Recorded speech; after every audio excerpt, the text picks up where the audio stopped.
پانی کی بھی الگ الگ شکل و صورتیں ہیں۔ مثال کے طور پر ایک پانی وہ ہوتا ہے جو نالیوں میں ہوتا ہے، ایک وہ ہوتا ہے جو ندیوں میں ہوتا ہے، ایک وہ ہوتا ہے جو سمندروں میں ہوتا ہے، اور ایک وہ ہوتا ہے کہ یہی پانی اوپر اٹھ کر جائے تو بھاپ، اوپر سے وہی پانی نیچے گرے تو بارش، وہی پانی جم کر گرے تو اولا، اور گر کر جمے تو برف،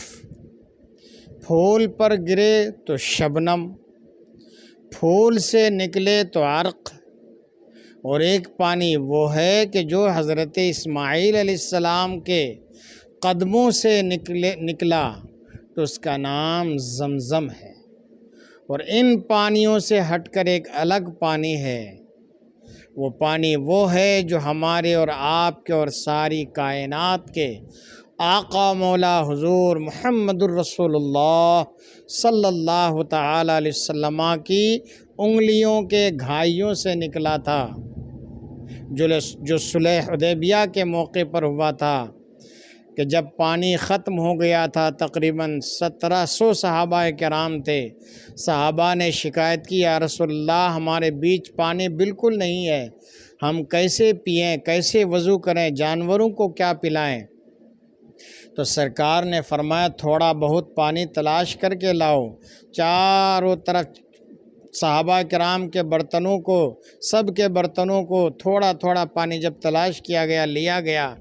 1 2 4 10 20 بوند ٹپکا کر کے جب ایک جگہ ایک پیالے میں پانی جمع کیا گیا، تھوڑا پانی ہوا تو سرکار علیہ السلام نے اپنا مقدس ہاتھ اس میں رکھ دیا۔ صحابہ کرام کا بیان ہے کہ ہم نے اپنی آنکھوں سے دیکھا کہ سرکار کی انگلی مبارک کے گھائیوں سے پانی کے چشمے پھوٹ رہے تھے۔ اس پانی کے ذریعے سے صحابہ کرام نے اپنی اپنی پیاس بجھائی، آئندہ کے لیے برتنوں کو بھر لیا، اپنے اونٹوں کو بھی پلا لیا۔ امام اہل سنت امام احمد رضا خان فاضل بریلوی رحمۃ اللہ تعالیٰ علیہ اسی کی طرف اشارہ کرتے ہوئے فرماتے ہیں، انگلیاں ہیں فیض پر، انگلیاں ہیں فیض پر، ٹوٹے ہیں پیاسے جھوم کر، ندیاں پنجاب رحمت کی ہیں جاری، واہ واہ، ندیاں پنجاب رحمت کی جاری ہیں، واہ واہ۔